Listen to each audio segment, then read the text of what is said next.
This podcast is a proud member of the UUOP Network.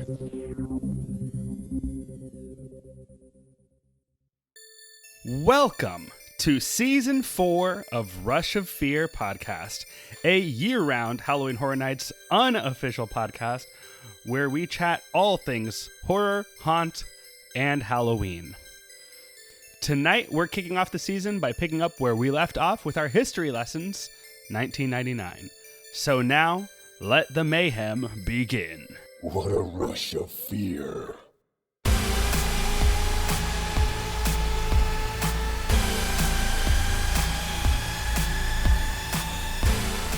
Hi, hello, Happy New Year, and welcome to the first episode of 2024, Season 4, Rush of Fear. We're here, part of the UUOP network. I am Kenneth, I am your host for today, and with me, as always, is Michelle. Howdy. And missing for the first time ever is Maddie. Aw, boo. We've now done every combination of people missing now. Yeah.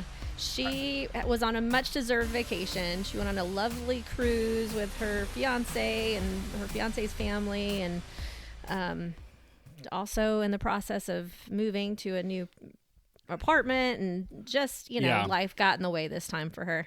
It's busy time right now in the life of Maddie. It is. But the show must go on. Yes, it shall. And lucky for us, there's still plenty of years of Halloween Horror Nights to get through, to review. Yes, histories. Michelle, how was your New Year? Happy New Year. It was really good, thank you. I was not that 2023 was terrible, but I was kind of ready to see what 2024 had to bring as far as Port Key vacations growing and expanding, and just lots of exciting things happening this year. So I'm kind of excited for 2024 to be kicking off. How about you?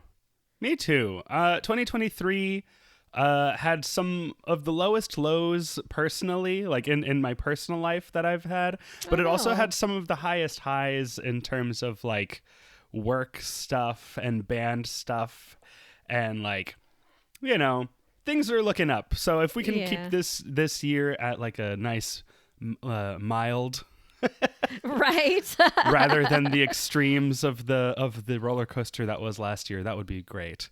That sounds good. But we're off to a good start. Yeah.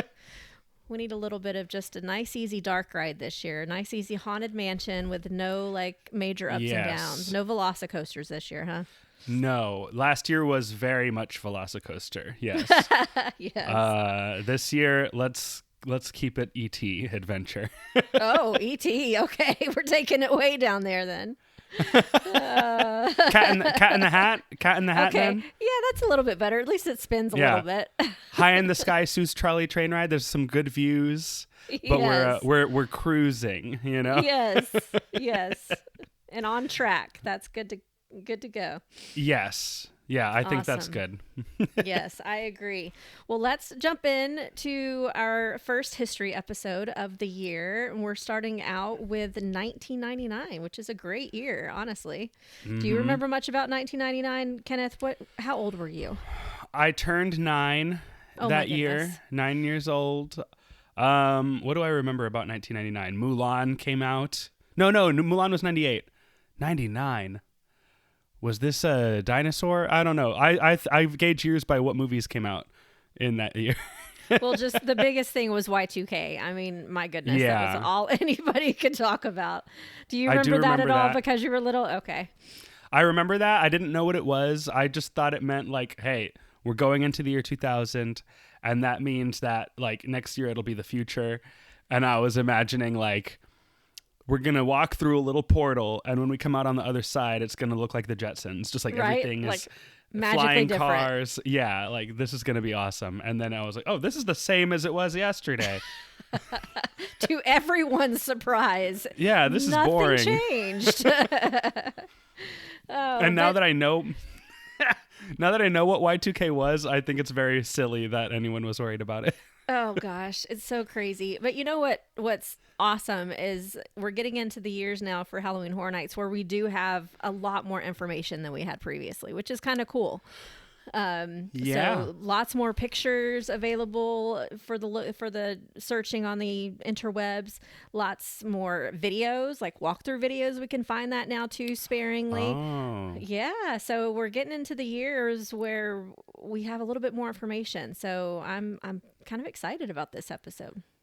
Yeah. And I mean, man, last year was so busy with episodes where we were talking about real things that we didn't do many of these histories. We did maybe 2 of them, right? I don't even remember. I just know that once we started getting announcements, that was it. And Yeah. I mean, that pretty much is probably going to be the way that it is this year too.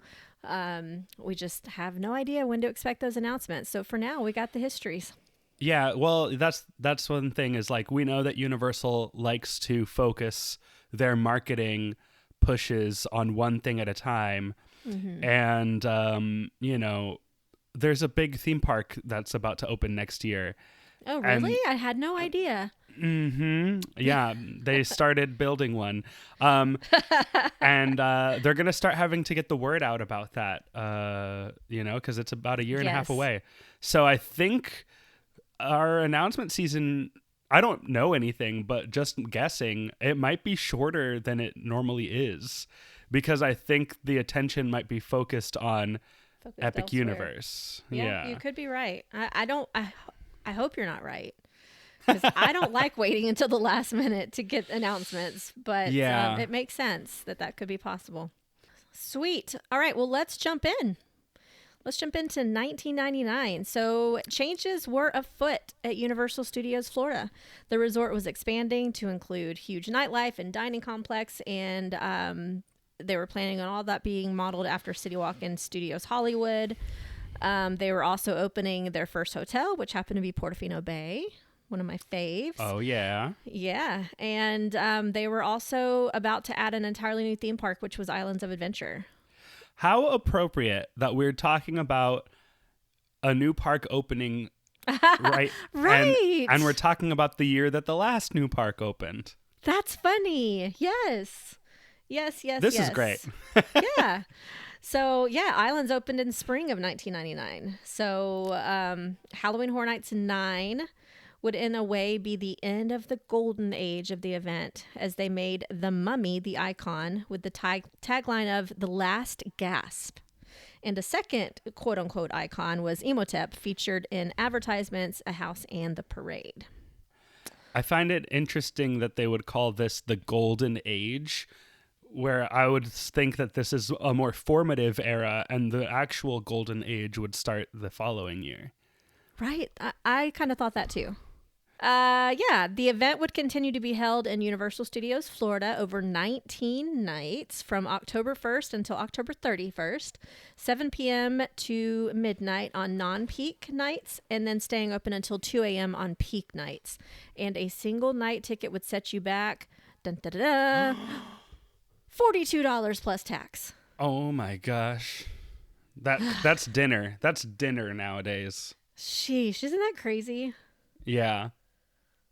But I guess back then, $42 was a lot. I remember being that age and needing to fill up my car with gas, and it probably took about $6 or $7. And I was like, oh my God, gas is so expensive.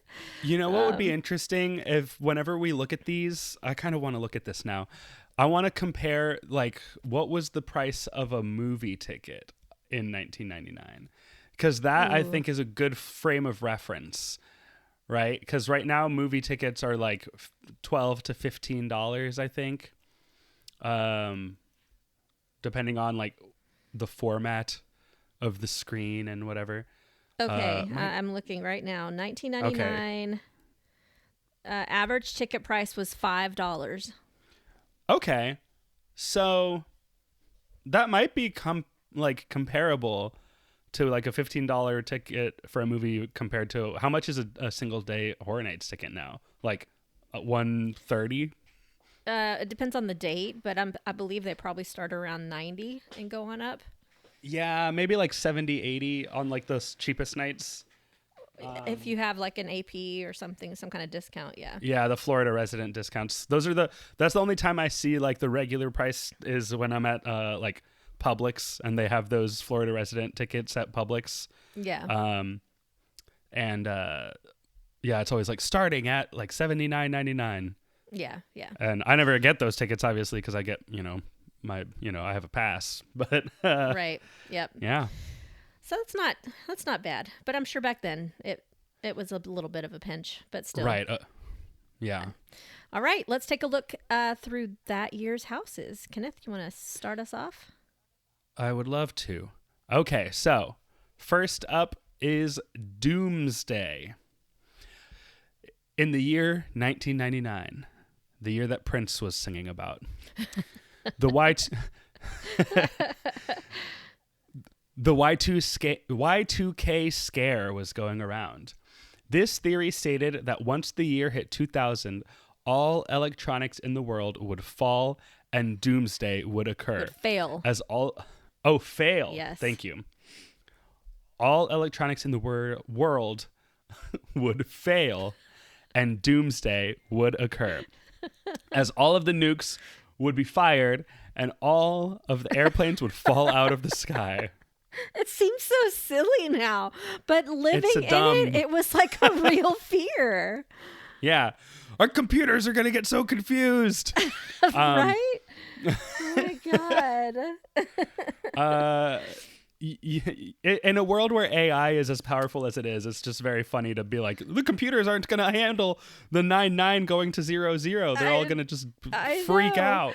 But even I don't know what's worse, the fact that we were all stupid enough to believe that, or that Universal actually decided to play off of this fear in the middle of it and actually do a house based on it. That was pretty ballsy. Yeah. That is pretty insane, actually. I hadn't really thought of that. Yeah. So yes, Universal decided to play on this fear for their Halloween Horror Nights event in 1999 by having a haunted house set in the aftermath of this doomsday. That's hilarious.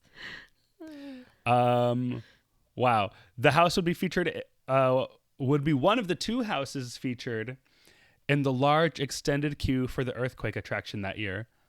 The other being the Mummy. And to describe the house, it says, go on a journey through the warped underground of New York City as the impending arrival of the millennium brings out the worst in the city that never sleeps. Yes. The story was that a large number of people had fled into the New York City underground to hide for the turn of the millennium, with the worst and strongest attacking anyone passing through to defend their territory. I mean, this could have happened. I don't know. I wasn't in New York. Yeah, this sounds like The Purge. Kind of, yeah. This is wild. But like for real, lots of people were hiding down in their bunkers and shit during this whole time. Yeah. Oh, crazy. I just, being 9 at the time, I didn't know what the explanation was. Right. I think it was just like, oh yeah, people think the computers are going to like freak out. Right. But I don't think I knew about like the nukes and stuff. I was 18, so I was like old enough to know what was going on, but still too young to care. Does that make sense? Right? So like I wasn't scared, but I just remember like the panic in the world. It was nuts. Yeah. Maybe I wonder if there were people out there who were like, this is stupid. And so Universal was like, yeah, this is dumb. Let's make fun of this. 100%, that had to have been what they did. Yeah. Well, anyway, this is the experience of the house. So at one point, guests walked through a subway with scattered blood spatters and zombie characters reaching for them through the windows. How did the computers failing cause zombies to happen? I don't know. Yeah, there was also a sanctuary with a heavily bleeding woman tied to a pole and robed characters in pews. Oh. According to this source from this website, there was also a classroom scene full of cloaked figures that were dummies. though this may be referring to the church room mentioned above. Near the end, the robed characters were shown to be demons, and the heat was cranked up to symbolize the guests going to hell. Okay, now we're going to hell. And I remember hearing about this, that there was a house in the earthquake queue that would end in hell. Or that it was something like, I think it was like you went on earthquake, and when you were leaving the ride, you left through hell because it was like you were underground in the subway. You know what I mean? Oh, okay. So now you're down there and you're in hell. Gotcha. Interesting. Anyway, that's that house. Doomsday. Yes.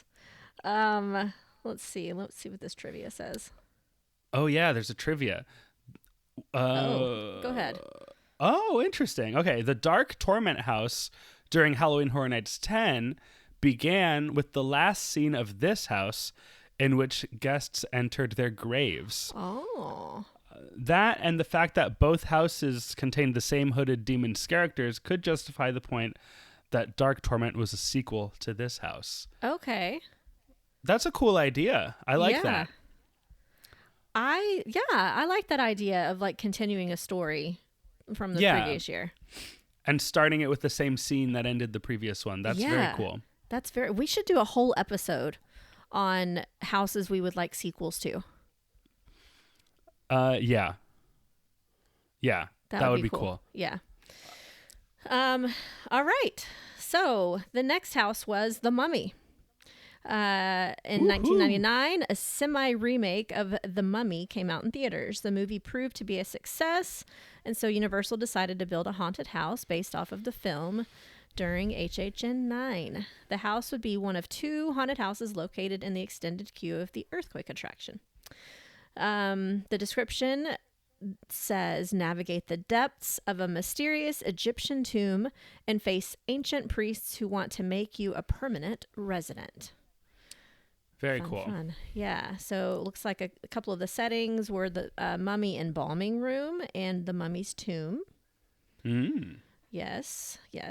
So guests entered the house through a rotting Egyptian temple. Concept art shows an embalming room filled with bleeding corpses and a character portraying a priest of Anubis in the process of removing one corpse's internal organs. Ooh, yummy. Ooh. Confirmed scenes in the house included one with beetles, possibly on the floor, torture scenes, dog-faced warriors, and a live mummification. Ah. That's cool. That's very cool. Some of the well-known scare actors include Imhotep, mummy warriors, mummy priests, Anubis priest, and Cleopatra-like women. Okay. Yeah. All right. Is that all? And then a bit of trivia. According to this forum, supposedly this house used latex warrior costumes made from the original movie molds. I've been saying for a long time, I wish we had another mummy house. I wish that if it's not going to be a mummy house, I wish that they would do something with the actual ride, The Mummy, and its queue. Like, make me walk through a mummy house through the queue and then put me on the ride. Yeah, that would be great. And they used to have characters in the queue when I was a kid. They would have sometimes the mummy stilt walkers that are still out in the park now would like hide in the entryway of the ride and scare people. I love that. But imagine if they like full on build. I mean, the set's already there, right? They just need to add some additional stuff to make it scary. Some blood, some cobwebs, some obviously scare actors. Boo holes. Yeah. Or like fake walls or like curtains and stuff, so that people can hide. Yeah. I mean, there's already some pretty natural boo holes in there. It's pretty easy to scare your friends when you're walking through that queue. But I just am waiting. Like, I will be giddy if they ever actually do this. That would be, I don't know how feasible that would be, as much as I would love to see it. That just the line to get into the line for the ride, you know? I know. Well, they've got the extended queue too, but that's where the tribute store goes.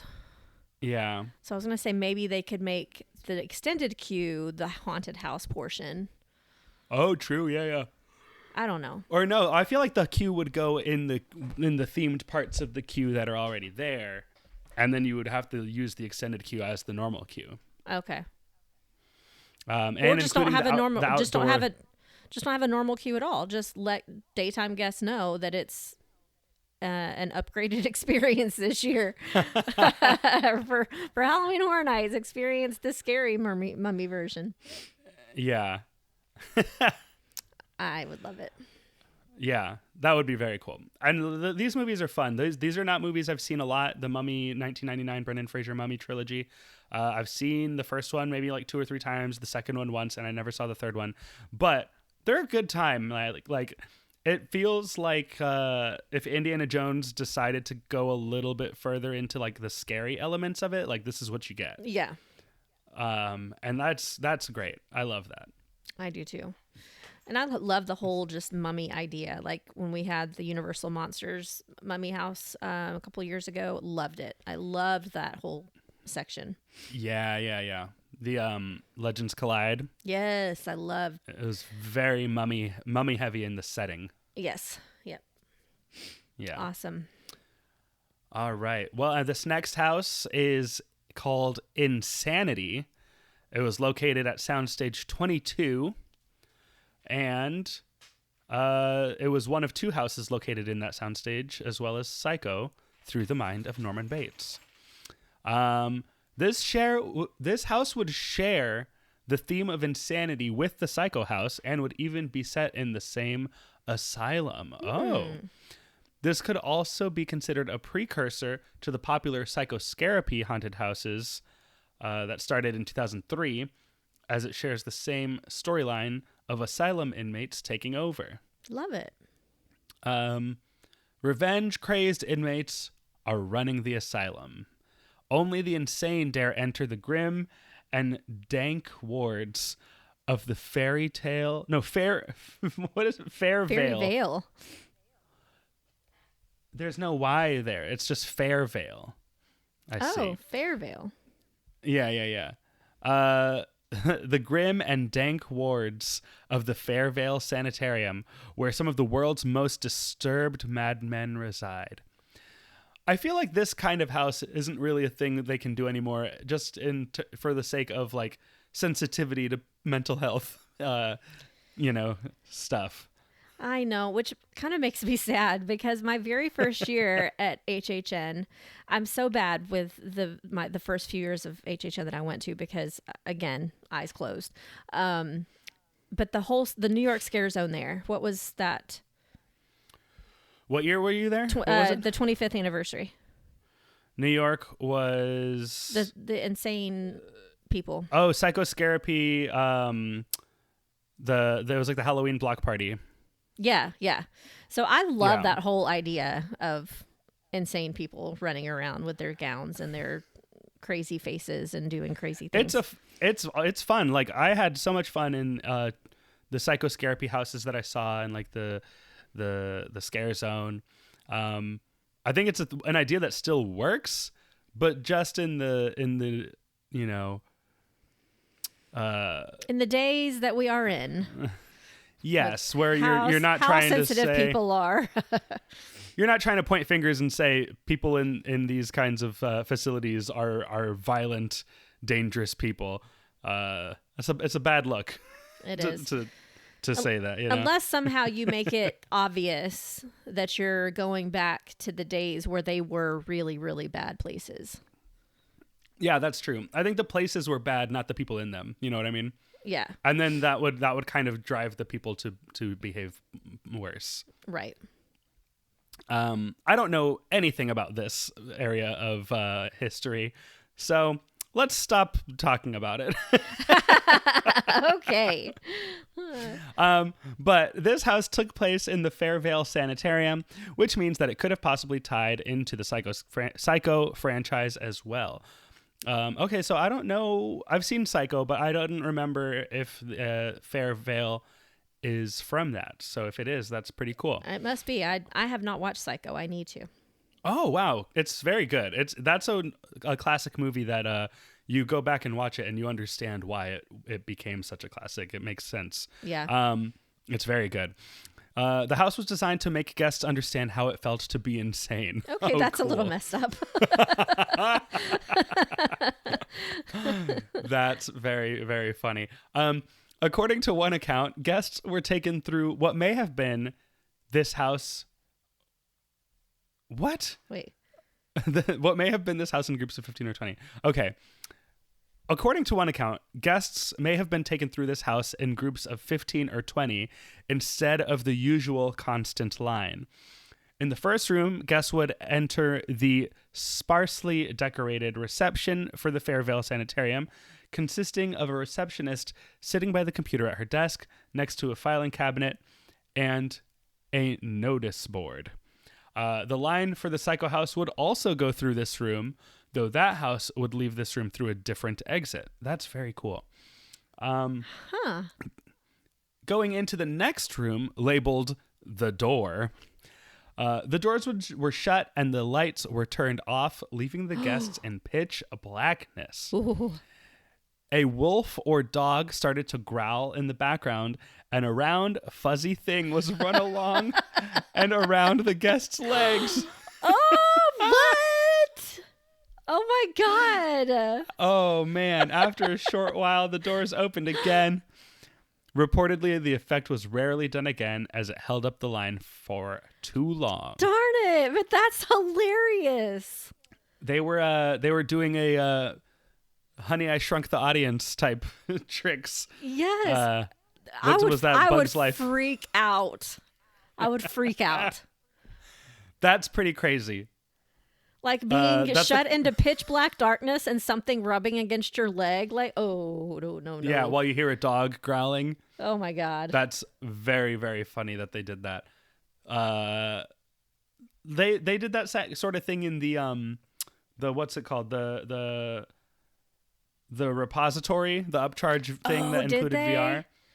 Yeah, there was touching, and like when you were in the VR, they would like rub you with feathers and stuff. Like there were things touching you, but like there was an understanding when you went in, like, hey, we are, the performers are allowed to touch you. You will be touched. There will be physical interactions between you and the performers and the operations people, and like it's a very different experience than your typical haunted house. I wish I'd been able to do that. The fact that this was just like, it was worth doing. I'm glad I did it. I wish they could have developed the idea further. But yeah, man, that's crazy that they did this. That's so cool. This is the most detailed description for one of these houses yet, because it seems there's a lot to talk about here. Yes. So following that dark room, guests would enter a corridor called Cell Block 2 with multiple doors and a character popping out of one of them. Guests would then enter the tunnels, where the line would momentarily split in two next to two large mirrors. After the line rejoined, guests would enter the laundry room with multiple washing machines. Guests would then enter the guard stations, which had a guard on an elevated platform. After that, guests were forced to choose between two mirrored corridors in a scene called General Pop. If they took too long to decide, a character would jump out and decide for them. After the line merged, guests would enter the hanging room, which is most likely the room that had the isolation scene. This scene contained numerous twitching body bags suspended from the ceiling, with a shape suggesting they contained hanged bodies. Yeah, I would think so. Among these were a tattooed character wielding a jagged knife and another character with an axe. Tattoos don't make you a jagged knife wielding madman, by the way. Right, no, they don't. They're next, tattooed. Guests... Scary. Yeah. Oh no! You'll never get a real job. Next, guests would enter the infirmary. After going down a short corridor, guests would enter a room called the Green Mile. Characters would yell at guests from behind chain-linked fences as they traversed the corridor. Guests would then travel through another corridor before reaching the finale. The finale seemed to be called the Execution Chamber and had numerous characters and mannequins surrounding guests. At the end of the house, guests got electrocuted. Ooh. One room was decorated with large glow-in-the-dark tarot cards, such as Death, the Hanged Man, and the Devil. There was also an opening where an evil Harlequin's character was hiding. It is unknown where this room fits into the layout. That sounds kind of cool. That was a lot. There's no trivia for this house on this source where we got this information from. But man, that sounds pretty intense. That sounds very fun. Yes. And different. At the end of the house, guests got electrocuted. I wonder how they pulled that off. Yeah, I wonder if like the room shook a little bit, you know? Yeah. Like the floor. Like vibrated under your feet, maybe some like lighting effects. Yeah. Awesome. Sounds great. I would love to do that. Yeah. So it sounds like we're getting definitely more in depth, a little like more intense as the years go on. Yeah. A little ballsier, which I'm liking. And they're pushing that limit to see where does it end? How far can we how intense, how scary can we make this? Yeah, and they're getting more innovative, which is really cool. Mhm. Yeah. Sweet. All right. And so in the same soundstage, on the opposite side, we have Psycho through the mind of Norman Bates. The house was loosely based on the remake of Psycho, which came out that same year, and would be set. And would be set inside Norman Bates' mind as he spends his time confined in Fairvale Sanitarium. Okay, there we go. Yeah, so they're connected. That's cool. This house would mark the return of a Psycho house, which hadn't appeared at the event since 1993 and 1994 houses titled The Psychopath Maze. The house would get let's see, I don't really care about the prequel. Yeah, we're talking about this here. Yeah. Experience the chillingly violent images that torment Norman's soul. For heaven's sake, don't go in the shower. Oh. Okay. All right. So we got a little walkthrough experience on this one as well. The walkthrough started in the sparsely decorated reception for the Fairvale Sanitarium, consisting of, so we talked about that earlier, where there's a receptionist sitting at a computer at her desk, and the line for the Insanity House also comes through this room, and then they go through separate exits. From there... What a cool idea. Yeah, very cool. From there, they would go through various corridors until eventually entering a darkened tunnel with lights shining in through holes in the spinning walls, giving the impression of rotating starlight. That's cool. They proceeded to a corridor meant to look like the inside of Norman's brain, filled with flesh-like tentacles and containing a zombie-like monster that would jump at the guests. Whoa. Screaming. Yeah, that's cool. From there, guests would walk in a complete darkness through a room with black plastic strips hanging down from the ceiling. Okay. Yeah. I like being in a brain. That's cool. Yeah. The zombie monster screaming at me? I don't know, though. What's wrong? That's one way to symbolize mental illness, I guess. I guess so. This is what makes someone a violent psycho killer. It's not me. It's the monster in my brain. Yeah. Oh my God. And again, with like the complete darkness, that is one of the scariest things for me. And I'm not really like scared of the dark. I just have a really hard time seeing in low light. So it doesn't take much for me to not be able to see like my hand in front of my face.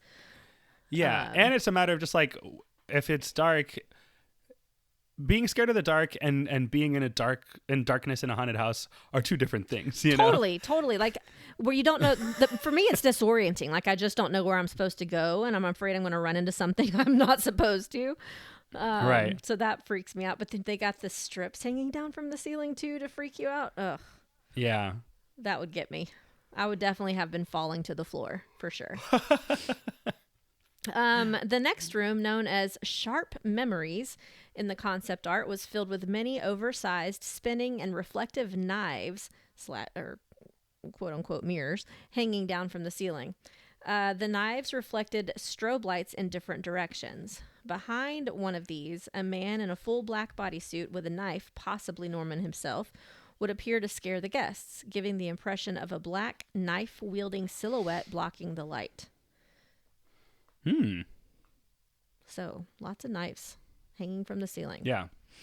And then after that, guests would enter a room called the Victim's Corridor.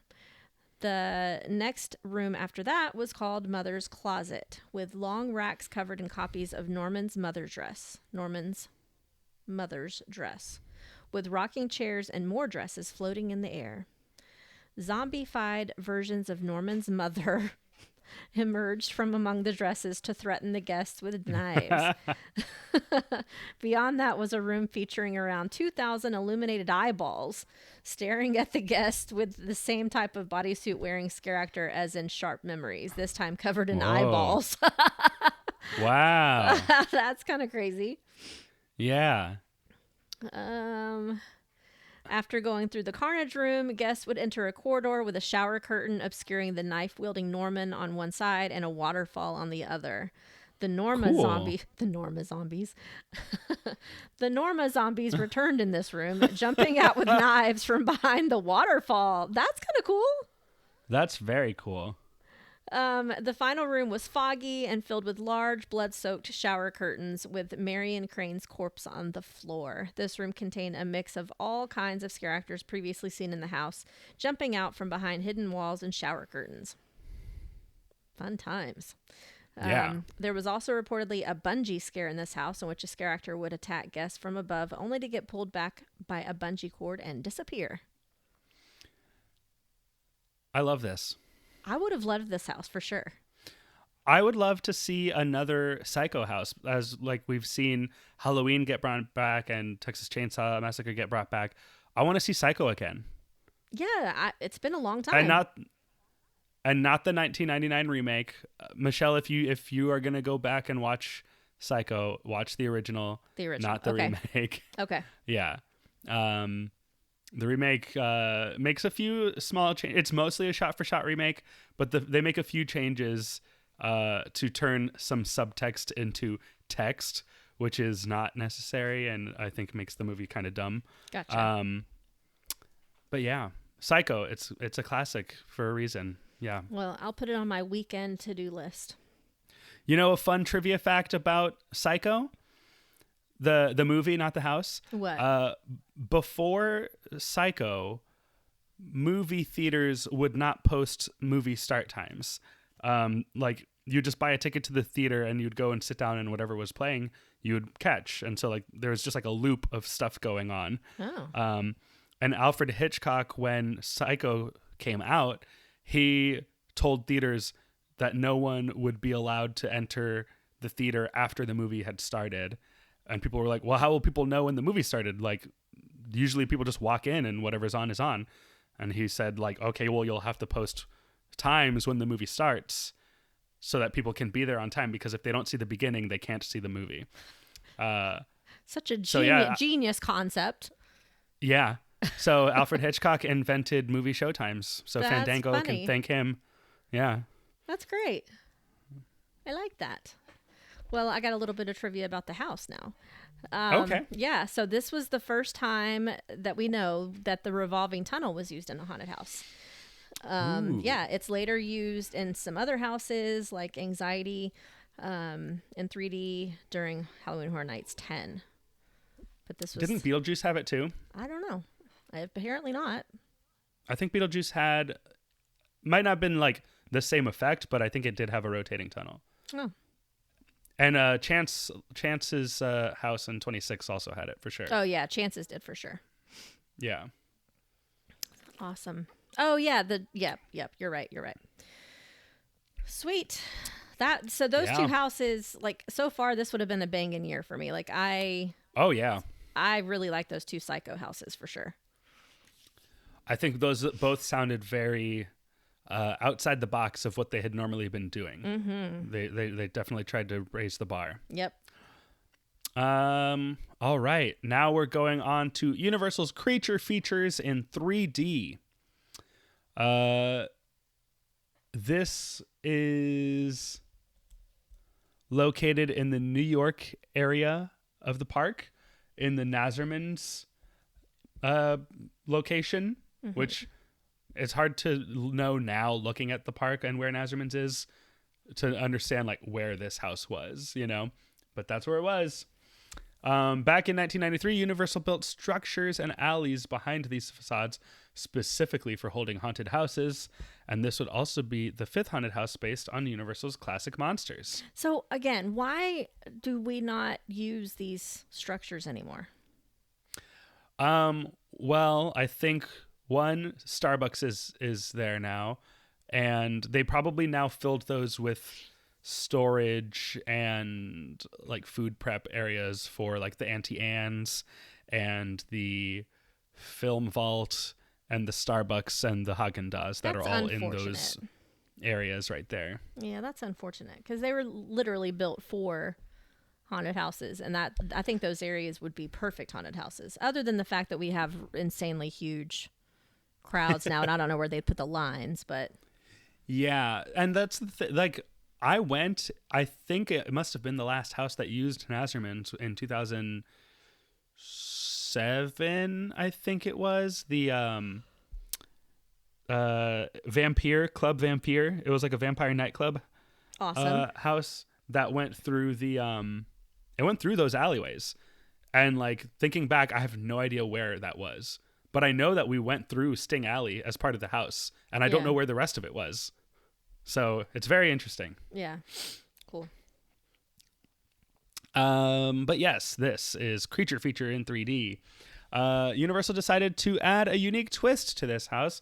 They painted all of the rooms in bright neon colors and gave guests Chroma Depth 3D glasses at the entrance to the house. This would mark the first 3D house in Halloween Horror Nights history, and the 3D glasses were designed to look like Frankenstein's monster. Nice. Fun. Very cool. Yes, so put on your 3D glasses as some of Hollywood's worst nightmares literally jump off the screen of a neighborhood movie theater in Florida's first ever 3D haunted maze. That's cool. Yeah. All right. Okay, this one actually might be interesting. So the queue would go through the entrance of Sting Alley across the street from Confrontation. And then they would reach the facade after going down a bit of Sting Alley, according to the concept art. The facade was that of an old-fashioned movie theater with movie posters covering the walls, a broken admission window, and blood running down the stairs. Nice. All right. That sounds inviting. So far, so good. Yeah. Feels like, what's it called? Slaughter Cinema. Yeah, for sure. So the opening scene of this house featured the lobby of a movie theater complete with a snack bar where everything costs $6.66. That's funny. Which would have been very expensive for concessions in 1999. Yeah. I got a large soda at AMC last night, and it costs like $7.43 or something like that. Crazy. So $6.66 in 1999. That's like a $20 soda. Yep. Some scenes from this house include a bungee scare from above, a Frankenstein, a Dracula, and a Wolfman room. The Wolfman room took place in a forest and featured a nod to the 1999 movie, The Blair Witch Project, in the form of one of the stick symbols found in the movie. That's pretty cool. Yeah. There may have also been a Halloween scene with the skull pumpkin from the Halloween poster. Michael Myers would chase guests around with a butcher's knife while the Halloween theme played. Well, we all know Michael Myers doesn't really chase anybody. Yeah, I like that. The phrase would chase guests around. To me, all I see is that part in Pirates of the Caribbean when the ladies are chasing the pirates around with the brooms, Yes. running around in a circle. That's what I'm seeing. Yes. Yeah. According to some concept art, a scene from Carrie and Chucky may have also appeared. Also, some accounts say that an Exorcist scene appeared in this house, though it is unconfirmed. Awesome. But some of the characters that we saw in this house were Frankenstein's monster, Count Dracula, the Wolfman, Michael Myers, Violator, I don't know who that is. I don't either. Chucky, unconfirmed, Carrie White, and Reagan McNeil, also unconfirmed. Oh, those glasses are cute. We have a picture of the 3D glasses here. Oh, yeah, that's nice. I see how they are Frankenstein. That's cute. Yeah. We'll make sure we post that in our Instagram or something. Have you done any 3D houses, Michelle? Yeah, I did the Chance's house. Oh, and Alice. Yeah. Wasn't Al? Yeah. Yes, Asylum in Wonderland. Asylum in 3D. Wonderland. Yeah.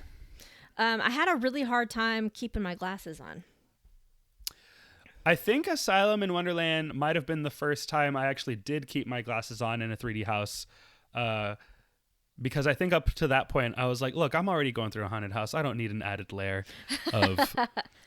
of people trying to scare me. Like, this is already enough. Right. But Well, like with the Sith and the, like, having to go through curtains and things, like, they just kept falling off. So oh, gotcha.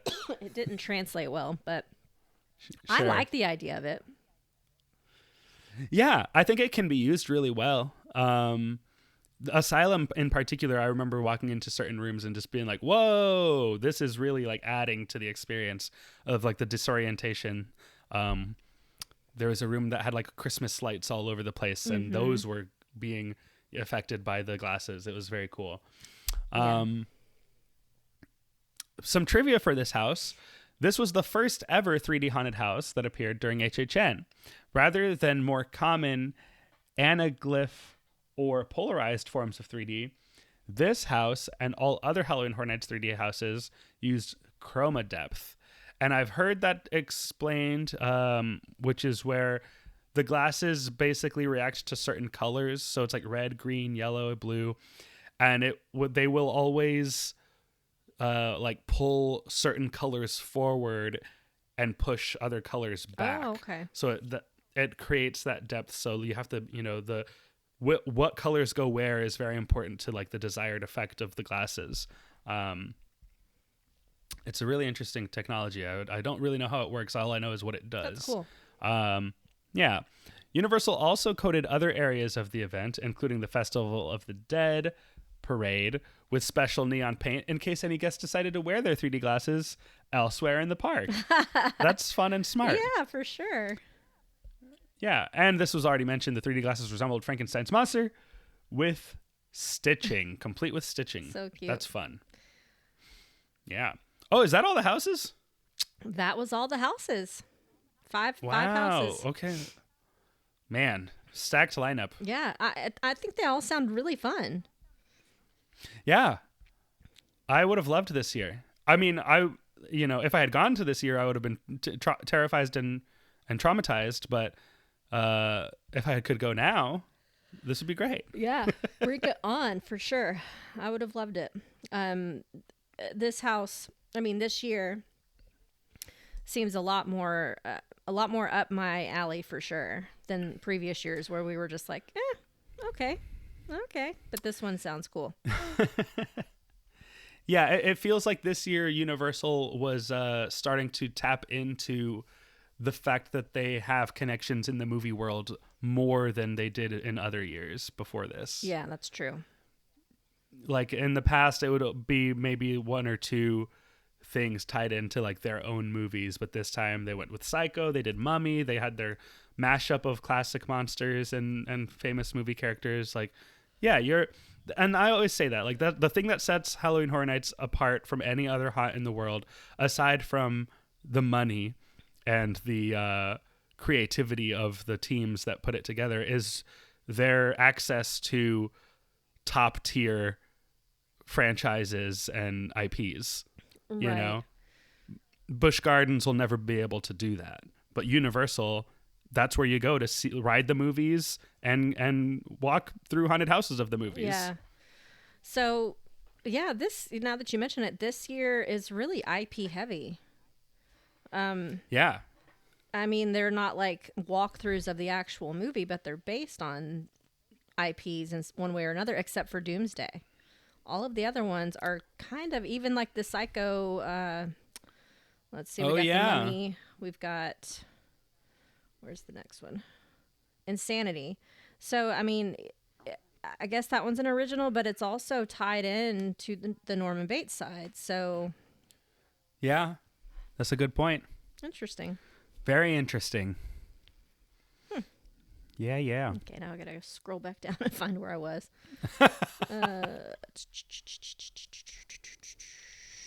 Okay. All right. So this year only had one scare zone, and I bet you can guess what it is. Midway of the Bazaar. Gosh. Yes, would have been my guess. Yes, Midway of the Bazaar in Amity. Win a prize or lose your life. So this has been returning year after year. They tend to tweak it a little bit every year, and this year in particular, it says one of the performers was a tall contortionist, fitting himself into a 3x3x3 cube. Whoa. Okay. Wait, 3x3x3. I could fit in there probably. 3 feet by 3 feet? Yeah. No. I bet I. Oh yeah, I could. No, you could I think not. I could. There's no way. I feel confident that I could. We're gonna put this online. I'm gonna. All right, let's do it. I'm sure I can find like a Rubbermaid that is similar in size. Yeah. We are doing this. Yes. Okay. For charity. Can it fit to a 3x3x3 cube? That's so little. I bet I could do it. I have no doubt in my mind. Oh my God. I couldn't even fit my left butt cheek into a 3x3x3 cube. Oh my God.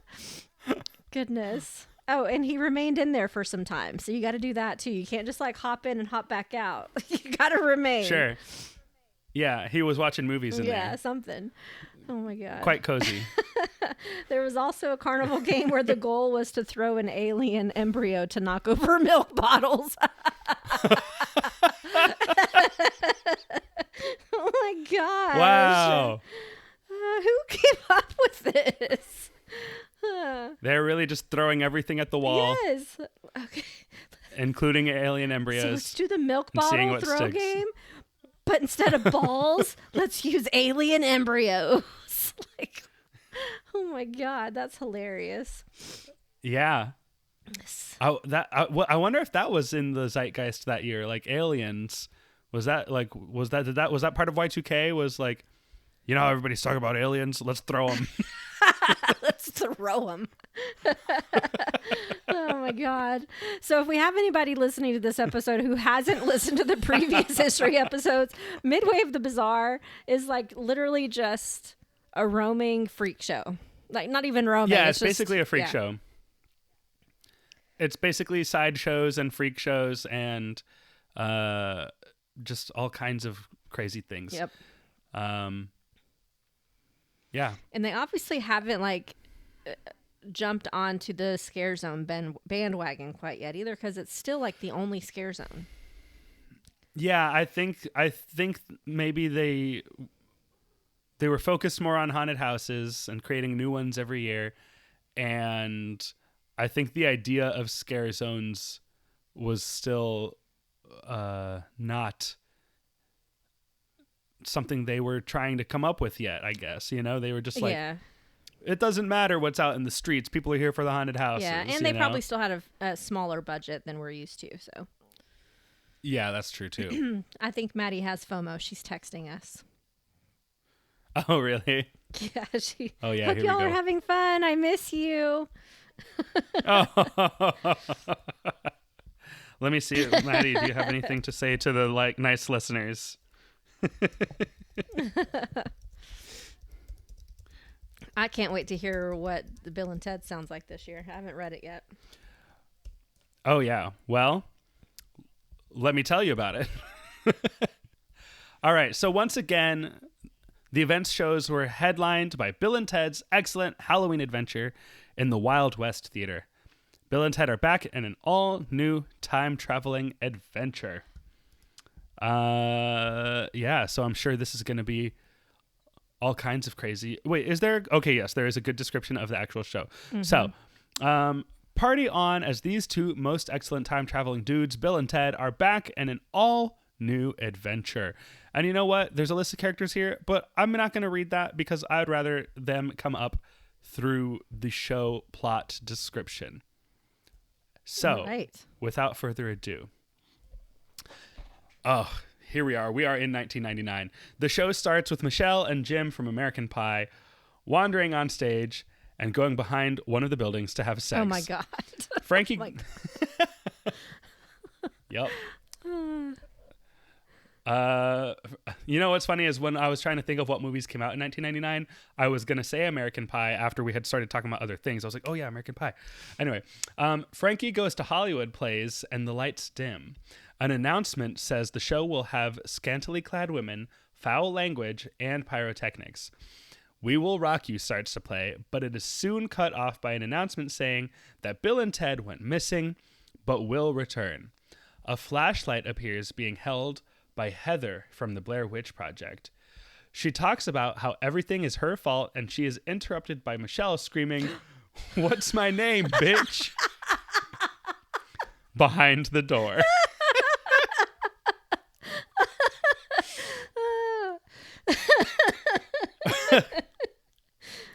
Okay. Sorry. You're all right. Okay. We're good.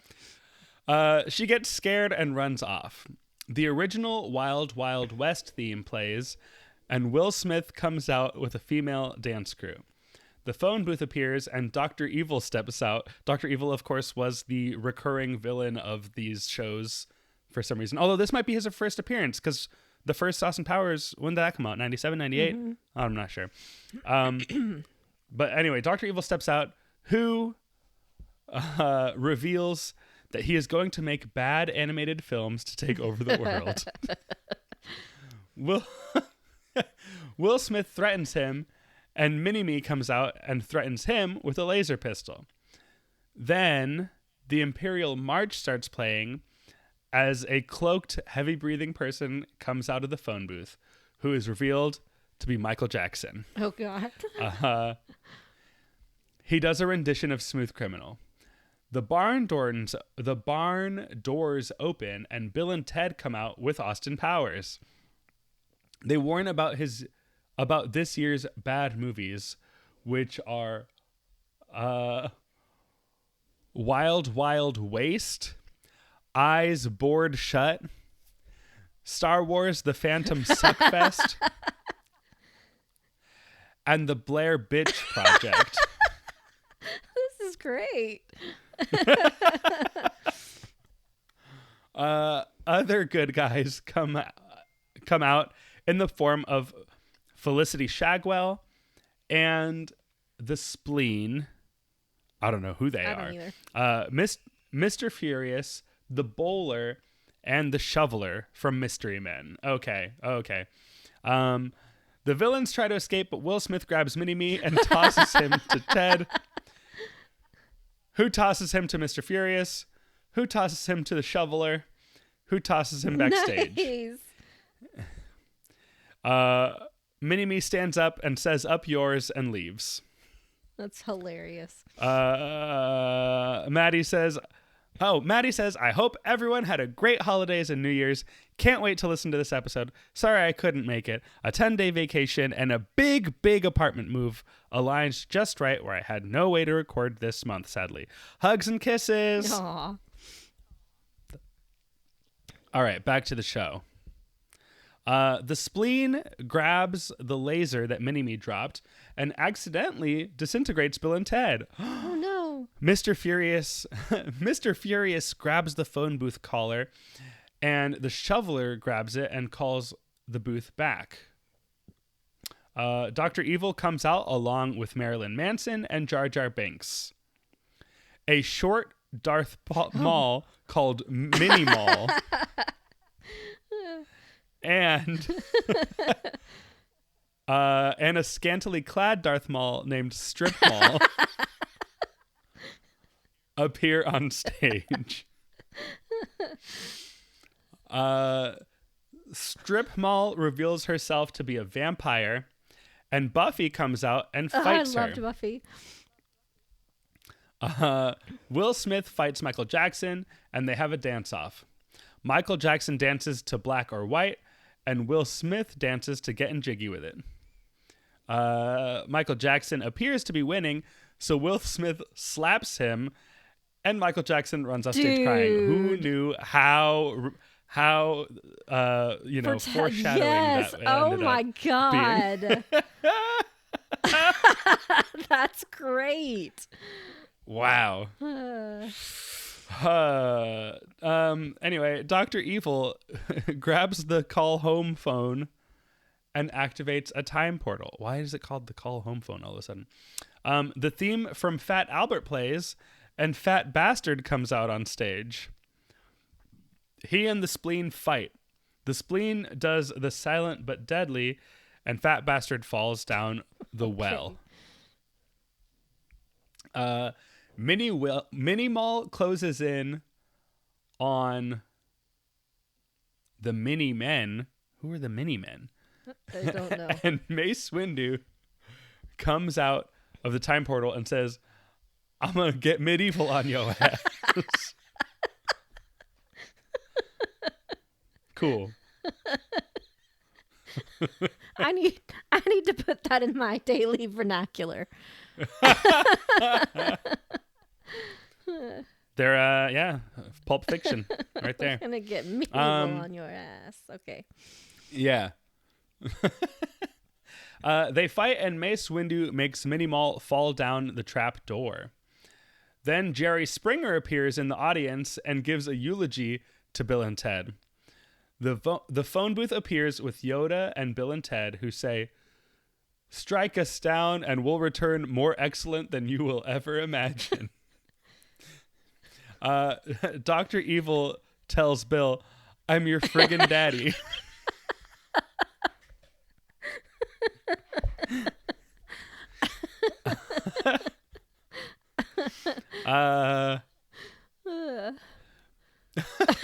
This is hard to get through.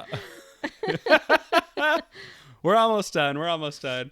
Bill and Ted say no, and Jerry says, "We're all one big Halloween family. Can't we all be excellent together?" Bill asks how they were going to get the movie characters back, and Dr. Evil performs the time warp from the Rocky Horror Picture Show. The show ends with Ricky Martin doing Livin' La Vida Loca and the stage exploding. What the heck? Where did Ricky Martin come into all of that? That's hilarious. The shows would often end with just someone singing a popular song out of nowhere. That's funny. That was a funny one, Yeah. dude. I would have cracked up at that one. That's the best one so far, I think. Yeah. That was a good one. Yeah. Yeah. Lots of Star Wars. But I mean, The Phantom Menace had just come out, so it was very much on people's minds. Oh my God. And lots of little people in this one. Yeah. Mini Me, Mini Mall. Mini strip mall. The Mini Men, who I think it wanted to say the Minutemen, but it said Mini Men. This whole page is full of typos, the source that we got this from. But God, that was hilarious. I wonder if we can find the video of this somewhere, because that would be great. Oh, yeah. I'm sure. Yeah, we'll look it up. I would watch that. Oh, yeah. That's funny. Okay. So this next show is nowhere near as entertaining. It was on the Animal Actors stage called Deadly Delusions. Witness this spellbinding display of effects, magic, and shocking illusions. You won't believe your eyes. Ooh. So it was basically a magic act featuring death-defying stunts like sword swallowing and fire eating. So that was entertaining. Cool. Yeah. I wouldn't mind seeing I lied. classics like that come back to HHN. Yeah, I've said it before, so I won't say it too long. But I would love to see magic shows come back to HHN. Faux show. And then also we saw a return of the Festival of the Dead parade. This year was called the Season of the Witch. Yeah. Ooh. Yeah. Bigger and better than ever, it says. And that's pretty much all we know of that. Yeah. It was a big, good parade. Yes. I would love to find videos of those too, just to see what they looked like. I'm imagining Mardi Gras, but Halloween. Right. Well, and that's another reason why they don't do Basically. scare zones yet, because they're doing the parade. Oh, true. Yeah, that's a good point. Yep. The closest thing I ever saw to that was death drums, but we will get there. We will get there eventually on these history episodes. We shall. That was a good year. But that- I would have really if I could bid Bill and Ted this shit and go back in time, I would. I would go to this year. Yeah. No, it sounds great. It sounds very fun. I would have liked everything, I think. And for only $42, Heck yeah. Count me in. Faux show. All right. Well, I think that'll wrap up our look back on the history of Halloween Horror Nights for today. Thanks to HHN Legacy and horrornights.fandom.com for all of the info. All snark and opinions are our own. Yeah. Yes, thank you for listening, and we hope to see you soon in the fog. Happy New Year, guys. Until next month, for more content, be sure to check out our Facebook page at facebook.com/rushoffear and follow us on Instagram and Twitter at RushOfFearPod. Yes, and for more general Universal Orlando Resort news, check out our friends and UUOP Network hosts over at the unofficial Universal Orlando podcast, wherever podcasts can be found. And we actually have 4 podcasts in the network now. Did you know this, Kenneth? Oh, yes. I did know. I'm listening. I already listened to the first episode of The Taste of Universal. Yep. I've been listening to the Theme Park Duo ever since they joined the network. So I am all in on this network. Yeah, so Theme Park Duo covers West Coast Universal for us. And then we have the brand new Taste of Universal podcast, which is obviously all about the food that you can find at Universal. And we have lots of those hosts have various food sensitivities, so they're very knowledgeable about different types of foods that you might need to be on the lookout for. So that episode will drop on the 8th of every month. Get it? Haha. Yes. Yes. So because 7, 8, 9. Exactly. Yep. So Taste of Universal, be sure to check that one out too. Yeah, I think it's a really good idea for a show, and the fact that they all have different dietary restrictions or preferences gives it a very good, well-rounded set of perspectives when it comes to looking at food. Yeah. A lot of things that I never would have had to consider. So I really enjoyed that first episode, and I'm looking forward to hear more of it. 100%. Yeah, so we drop, so they drop on the 8th, we drop on the 13th, and then UOP is every Tuesday, and I'm not really sure what the Theme Park Duo's drop schedule is. Do you know? I don't know. It seemed not like something that you can mark, set your clock by. But I didn't notice a pattern on the few episodes that came out. I think right now they're on a break for the holidays and the New Year. Gotcha. But subscribe. That's a cool. We've had Gabe on our show before. Before he was a part of our family, he was our guest, and so Gabe and Nikki. Maybe we'll have him on again. Maybe we'll get out to California and we can go to visit all those with them. I so hope so. And do some crossover stuff. And if we were going to travel over to California, I think we would need to book our package through our host and sponsor, Portkey Vacations. Good segue. Thank you. I'm a professional. You can visit portkeyvacations.com and click on the Portkey and submit your quote request to begin planning your next magical vacation. Yep, and also be sure to check out Kenneth. I can't talk. Kenneth's band Pangolin everywhere you listen to music online, and follow them on social media at PangolinFL. Kenneth, do you have anything coming up? We actually do. We're going on our first little bit of a tour at the end of January. So we will be in Panama City on January 25th. We will be in Ocala, Florida on January 26th. We will be at Sanford Punk Fest in Sanford, Florida on the 27th. Wow. And we'll be in Vero Beach at Stamp Fest on the 28th. So if you're in any of those areas, come out and see us. And if you're in Vero Beach, come watch how exhausted I am. That's what I was going to say. When are you going to sleep? Oh my goodness. In the car between places if I'm not driving. Wow. How fun though. That's Yeah. cool. Congratulations. Thank you. I'm very, very excited. It kind of came together accidentally. Like only 2 of those dates were booked specifically, and then like Sanford Punk Fest and Vero Stamp Fest were just happened to be happening back-to-back days. And then we also just happened to book 2 out-of-town shows the 2 days before that. So we looked at our schedule, we were like, oh, we accidentally booked a little tour. Oh, okay, cool, let's do it. And they're all with no breaks in between. Great idea. That's how touring goes. We've never done it before, so I'm really excited to get out on the road and play back-to-back shows on back-to-back days for the first time. All out of town. Well, Sanford isn't really out of town. Sanford is basically greater Orlando. But yeah, I'm excited about it. So if you're in any of those places, come out and see us. We're playing some new songs, some unreleased songs, a new one that has been a real hit at our live shows about pizza that people seem to really enjoy. So yeah, come on out and see us, and be on the lookout for new music coming this year. Cool.